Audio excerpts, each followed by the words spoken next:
Seguimos en Punto de Partida, nos visita Luciano Moretti, politólogo, con quien vamos a dialogar acerca de la situación que se está viviendo en algunos países de Latinoamérica, situaciones de conflicto, el neoliberalismo entra en crisis, los modelos neoliberales entran en crisis y esto se ha vislumbrado, por ejemplo, en el caso de Ecuador y en el caso chileno es el más patente. Luciano, gracias por estos minutos. No, gracias por invitarme. Bueno, ¿cuál es tu análisis respecto a las causas de estas revueltas populares? Mirá, quería empezar con algo más general, ¿no? Por ahí, ¿por qué consideramos América Latina una región en sí misma, digamos, ¿no? Tenemos una historia en común, que es la historia colonial, como desde que los europeos llegaron al continente americano y nos nombraron y nos colonizaron y nos conquistaron, tenemos cierta hermandad histórica y además luego los eventos se han ido desarrollando de manera concatenada, ¿no? Las revoluciones de independencia, y uno ve la historia latinoamericana y parece como que fueran ciclos donde los países viven periodos similares al mismo tiempo, ¿no? Si uno se remonta a la época de principio de siglo con el modelo agroexportador extractivista, algo que se vivió en toda la región. Si después uno se remonta a los modelos industrialistas, también se vivieron en toda la región, acá el peronismo, en Brasil el varguismo, y cada país de la región también tuvo sus características. Luego los procesos más revolucionarios, luego las dictaduras, luego nuestras democracias emparchadas, luego el neoliberalismo, luego esta oleada de principio de siglo más progresista, más de izquierda, y ahora de nuevo el neoliberalismo, ¿no? Parece como que la región se mueve de cierta forma como en bloque. Los países tienen una cantidad de relaciones similares que se remontan a la estructura económica. Digamos. Quiero hacer un hincapié en eso porque hay un problema con América Latina, que es que nuestra región es completamente dependiente en su estructura económica. Eso se ve, digamos, ¿no? Desde el control que ejercen algunas empresas muy importantes en rubros principales de nuestra economía, en todo el continente, del poco peso que tiene el empresariado local o las burguesías locales, del fuerte conflicto que eso genera con las clases populares, con los trabajadores, y en las estructuras económicas raquíticas que tienen nuestros países y cómo eso se expresa también en las estructuras institucionales. Eso te iba a decir, porque lo político y lo económico tiene su paralelo en lo institucional. No podés tener nunca un sistema institucional fuerte si no tenés una economía desarrollada. Claramente, y parece como yo siempre digo la paradoja de la gallina y el huevo, ¿no? ¿Qué tenés primero, la economía fuerte o el Estado fuerte, o el Estado fuerte para tener una economía fuerte? Bueno, eso como una contradicción irresoluta en la región. Y que es algo que hace que cada X cantidad de tiempo, uno dice en 10 años, otro dice en 15 años, estos sistemas entren en crisis y los sectores populares, los sectores trabajadores, los sectores mayoritarios de nuestros países se rebelen contra las injusticias que ejerce una minoría. Ahora esa contradicción, fíjate, esa contradicción que vos marcás en América del Norte se ha zanjado de otra manera, ¿no? Con proyectos de nación, en el caso de Lincoln, Hamilton, sí, ¿no? Con proyectos industriales, en el caso de Canadá también, ¿no? Quiero decir, en América del Norte hubo un desarrollo económico, hicieron hincapié en la unidad nacional, en el desarrollo económico, y aquí quizás eso no sucedió. Eso también tiene que ver con se remonta a la forma de colonia que ejercieron los ingleses en el norte y los españoles en el sur, cómo fue cualitativamente distinta, también por las naciones originarias que había en cada uno de los territorios. Acá en América del Sur había grandes imperios, el imperio azteca, el imperio inca, que tuvieron que ser sometidos, y había una gran población que fue sometida, esclavizada, que se utilizó para extraer los recursos de América Latina. En cambio, en América del Norte eso siempre fue más complicado. Ellos tuvieron un modelo más de exterminio. Los pueblos originarios no pudieron ser sometidos y por ende sus colonias siempre fueron mucho más autónomas, mucho más independientes, por decirlo de alguna forma, y luego tuvieron su guerra civil en la cual zanjaron la diferencia entre los estados esclavistas y los estados industrialistas. Sí, en el caso de Estados Unidos. En América Latina eso quedó trunco, ¿no? Si uno, no sé, en la historia argentina lo piensa, los próceres que pensaban modelos más industrialistas o que estaban más inspirados en modelos como el norteamericano o el de la Revolución Francesa, como decir de Moreno, Castelli, Belgrano, fueron los grandes derrotados de esos procesos de independencia. Artigas mismo, ¿no? Con su Liga de los Pueblos Libres, o lo mismo el proceso de la Gran Colombia, con Simón Bolívar, que abarcaba Venezuela, Colombia, Panamá y Ecuador en un gran estado. Caseros es como el punto de inflexión en ese sentido, ¿no? La disputa entre el interior y... Sí, y esa estructura de dependencia económica también se refleja en que la región está constantemente en una profunda disputa por el control de esos recursos por parte de las potencias mundiales, ¿no? En principio los europeos, luego los norteamericanos, y ahora actualmente tenemos esta disputa que es mundial, pero que se expresa también en América Latina entre los Estados Unidos y China, por el control del comercio, de la industria, de los recursos, ¿no? América Latina tiene esa característica de padecer del mal de la abundancia, porque en realidad si uno se pone a pensar, América Latina no es un continente pobre, que es como lo que todo el mundo dice, no, si tenemos un montón de riquezas. Bueno, Venezuela tiene la reserva de petróleo más importante del mundo, por ejemplo. Y casualmente esa bendición es una maldición, ¿no? Lo que se conoce en economía como la maldición holandesa, se llama, ¿no? Por un fenómeno, la enfermedad holandesa, ¿no? Esa abundancia de recursos naturales del petróleo lo que genera en la sociedad y en la economía, principalmente los actores económicos, son comportamientos rentistas. Nuestras economías son todas economías de acumulación exógena, es decir, un pequeño grupo de actores económicos, pueden ser nacionales o transnacionales, extraen grandes cantidades de recursos, generan ciertos procesos de modernización en algunos sectores productivos, mientras el resto de la economía sigue estando como estancada o atrasada tecnológica y económicamente, y a la vez ese proceso genera comportamientos rentistas, es decir, que los empresarios buscan aquellas actividades donde pueden sacar mucha ganancia con poca inversión y con poco esfuerzo.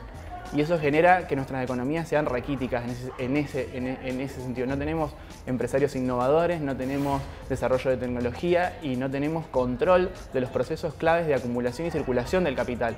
Por ende, nuestros países generan enormes riquezas, pero no sé, el caso de Vaca Muerta, que es como justamente la gallina de los huevos de oro que están todos apostando a futuro. Vaca Muerta, ¿cuál es el problema que tiene? Que nosotros no contamos con la tecnología para hacer la extracción por fracking. Por ende tuvimos que hacer convenios con empresas transnacionales y a pesar de que tenemos una YPF estatal o nacional, gran parte de las riquezas se van a ir, digamos, a través del pago del uso de esa tecnología con la cual no contamos para extraer los recursos. Entonces la dependencia también se expresa en lo político, en lo institucional, como decías vos, pero también en lo científico y en lo tecnológico. Sí, hay que ver también, Luciano, que quizás hay estados que han regulado la inversión extranjera de otra manera, ¿no? Con un sentido de proyección nacional. Digo, el caso de Corea, donde vos analizás y te das cuenta que había áreas donde la inversión extranjera era permitida y otra no. Y además, siempre con transferencia del know-how por parte de las empresas extranjeras. Si un Estado, es una discusión que hay que dar, si un Estado toma inversión extranjera, pero a la larga se apropia de la tecnología de estas empresas, ese es un modelo. Otro es cederle todo el Otro control. modelo es el de la entrega. El digamos. de la entrega. Sí, claramente. Igualmente el sudeste asiático, Corea, Taiwán, todos esos países han tenido también la habilitación geopolítica de los Estados Unidos para poder llevar adelante esos procesos. No Corea.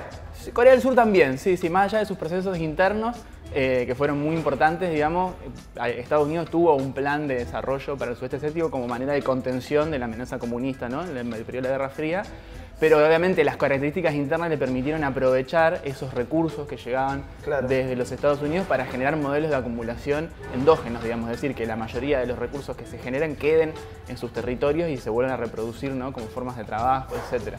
Pero sí, claramente es una discusión cuál es el rol del Estado en los procesos de desarrollo en la región. Tuvimos un periodo anterior, antes de esta última oleada neoliberal, donde se intentó recuperar ese rol del Estado como un Estado más desarrollista, interventor, ponerle la característica que sea, pero un Estado que se hacía cargo del control de ciertas áreas de la economía para intentar desarrollarlas y a la vez también generar procesos de redistribución de esa riqueza. No es el modelo que impera en Chile, no es el modelo que impera en Colombia, ni en Perú, ni en la mayoría de la región. Ni en Argentina. Ni en Argentina hoy tampoco, ¿no? No es la característica que tienen hoy los procesos políticos, lamentablemente. Sí, el extractivismo es la soja, vos mencionabas Vaca Muerta, por las condiciones de explotación de Vaca Muerta hoy, ¿no? Si tuviera otras ligadas al desarrollo interno, sería otro cantar, sí, digamos. Claramente. Pero la forestal, digo, tenemos ejemplos históricos. Sí, son economías de enclave. Se han replicado en todo el continente. Claramente, bueno, la forestal, pero las plantaciones bananeras en Brasil o en Centroamérica. Lo mismo puede suceder con el litio, con el petróleo, digamos que generan a su alrededor como burbujas de desarrollo, lo llamaron algunos teóricos económicos, porque generan la idea de que uno está progresando, pero después cuando te das vuelta ves que lo único que hizo la empresa fue llevarse todos los recursos naturales, llevarse la mayor cantidad de riqueza posible y dejar el menor, digamos, generalmente dejando un impacto ambiental muy grande que después nos tenemos que hacer cargo los estados. El caso chileno que te mencionaba al principio, donde hay una crisis social muy profunda, una crisis política de una proyección todavía no dimensionada. Es un caso de un país al cual el establishment, los grandes economistas, los grandes partidos mencionaban como un caso a seguir, ¿no? Una macroeconomía ordenada, entre comillas, pero con un modelo ligado únicamente a la exportación de materias primas, que es lo que estabas explicando vos, donde no había posibilidad de movilidad social ascendente, donde no hay movilidad social ascendente, y una situación que está explotando en estos momentos. Sí, Chile es el modelo de muchas del establishment de la región porque fue el primer alumno, digamos, de la escuela neoliberal. El más importante, ¿no? Sí, no, incluso el neoliberalismo llega a América Latina en su versión chilena primero, no en la versión de Milton Friedman, digamos. Ahí, en la década del 60 y el 70 hay un convenio entre la Universidad de Chile y la Chicago School, donde van a formarse economistas para el futuro y vuelven con un modelo neoliberal de la chilena que es aplicado brutalmente a través de la dictadura de Pinochet. Básicamente cuando hablamos de un modelo neoliberal, porque por ahí es una palabra medio como vapuleada o que se usa así como a la ligera, estamos hablando de un modelo donde se privilegian las libertades individuales sobre cualquier otro tipo de libertad, pero principalmente la libertad empresaria, y donde se desprecia todo tipo de asociación colectiva o grupo comunitario de base solidaria. Por ende, lo que se busca es introducir lógicas de mercado al Estado y a todas las instituciones públicas. Llevadas al extremo, ¿no? Llevada completamente al extremo hasta el punto de que las escuelas compiten por subsidios, por ejemplo. Para tener alumnos, para tener subsidios. Los hospitales compiten por clientes, que ya no son más pacientes, para recibir subsidios. Todo se rige sobre la lógica del mercado y eso genera una estructura social completamente desigual. Uno ve, si tiene la oportunidad de ir a Chile, por lo menos a mí me impresionó de primera plana ver gente mayor, muy mayor, trabajando pero de venta ambulante en la calle. Digamos. Las jubilaciones evidentemente no alcanzan para nada. Los convenios colectivos de trabajo no existen. Cada empleador puede negociar de manera individual.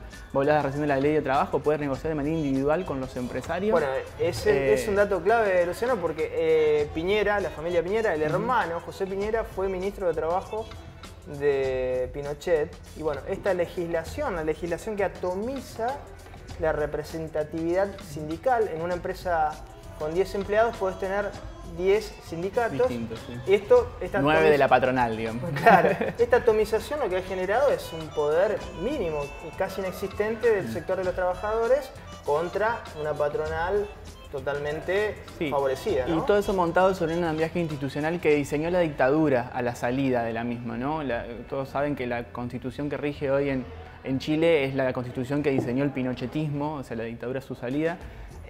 Mucha de la legislación sigue en pie y también eso lo vemos en la brutal represión que lanzó el Estado, de una dimensión que si uno se pone a pensar, no sé, si hubiera pasado lo mismo en Venezuela o en Cuba o en cualquier otro país de otro signo ideológico en la región, tendríamos todos los medios de comunicación. Bolivia. O en mismo Bolivia, ¿no? Tendríamos todos los medios de comunicación, los organismos internacionales y regionales denunciando, y sin embargo vemos que rápidamente se quiere llevar la atención hacia otro punto, ¿no? Hacia lo de las elecciones en Bolivia o hacia otros asuntos. Ahora mismo está reunida la OEA, la Organización de Estados Americanos, discutiendo el caso de la elección boliviana. Cuestionando, ¿no? Sí, cuestionándola cuando tenemos más de 15 muertos en manos de los carabineros en las represiones en Chile, donde los medios de comunicación están censurando los descalabros de la policía que actúa de manera con prácticas de la dictadura, sin identificación en personal para saber qué fuerza de seguridad está afectando, digamos, está interviniendo, se detiene a las personas, no se sabe dónde se las lleva, han entrado a las viviendas sin ningún tipo de orden, o sea, han violado todo lo que se conoce como el Estado de Derecho, que es lo que dicen defender muchos de los que se ponen del lado del gobierno de Piñera. Se ha sido vulnerado en Chile y no hay nadie, o hay muy poca gente que está reclamando por eso, ¿no? Como para cerrar esta nota, Luciano, te pregunto, bajo tu análisis, tu consideración, esta situación que está viviendo Chile, esta discusión sobre la cuestión de fondo, ¿no? El modelo desigual, ¿ves que se puede trasladar a distintos países de Latinoamérica, donde también subsisten estas estructuras jurídicas que provienen de las dictaduras? Y tuvimos, bueno, el caso de Ecuador antes de lo de Chile. Yo creo que el problema de fondo en este contexto es que, como dijo Margaret Thatcher en los 80, there is no alternative, no tenemos alternativa. O sea, o es el neoliberalismo o el capitalismo o es nada. Entonces me parece que eso genera en la sociedad cierto sentido de desesperanza, ¿no? Uno se cansa de votar o de cambiar de signos políticos cuando lo que permanece esa estructura, como ves, institucional, económica, de los grupos de poder se mantiene sin transformarse, y eso claramente genera problemas de legitimidad en las instituciones y en los gobiernos, y obviamente que va a generar reacciones de los sectores populares y de los que más se ven perjudicados por estos modelos tan desiguales y que condenan a cientos de miles de personas a la pobreza. Gracias por estos minutos. No, por favor, gracias a usted por la entrevista. Seguimos en Punto de Partida.